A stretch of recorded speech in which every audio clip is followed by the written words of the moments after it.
మరోసారి సామాన్యుడి వంటగదిపై భారం పెరుగుతోంది.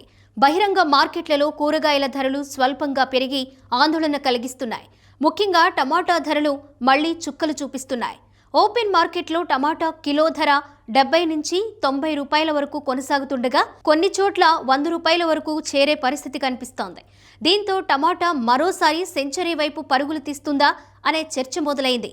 టమాటాతో పాటు వంకాయలు, దొండకాయలు, బెండకాయలు, బీరకాయలు, అలాగే క్యారెట్, బీట్రూట్ వంటి అన్ని కూరగాయల ధరలు ఒకేసారి పెరగడంతో వినియోగదారులు అయోమయానికి గురవుతున్నారు.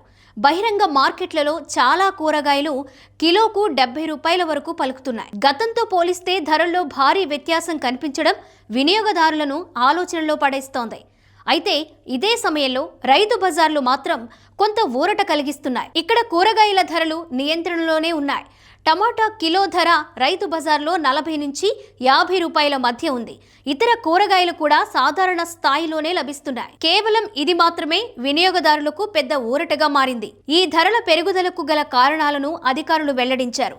ప్రస్తుతం ఈ 2 నెలల పంట దిగుబడి వచ్చే సమయం కాదని, అందుకే మార్కెట్లో సరఫరా తగ్గిందని తెలిపారు. డిమాండ్కు తగ్గ సరఫరా లేకపోవడంతోనే ధరలు పెరుగుతున్నాయని స్పష్టం చేశారు.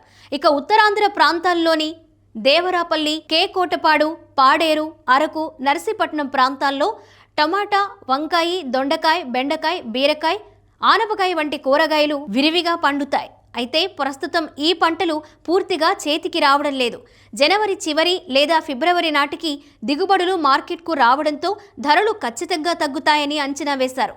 ఇక రైతు బజార్లలో మాత్రం ధరలు స్థిరంగా ఉంటున్నాయన్నారు అధికారులు. జనవరి చివరి వరకు ఇదే పరిస్థితి ఉంటుందని, ఫిబ్రవరిలో ధరలు పూర్తిగా తగ్గే అవకాశం ఉంటుందని వ్యవసాయ శాఖ అధికారులు వెల్లడించారు. బహిరంగ మార్కెట్లతో పోలిస్తే రైతు బజార్లోనే తాజా కూరగాయలు తక్కువ ధరకు లభిస్తాయని, రైతులు నేరుగా విక్రయించే కూరగాయలు కావడంతో నాణ్యత కూడా మెరుగ్గా ఉంటుందని సూచించారు.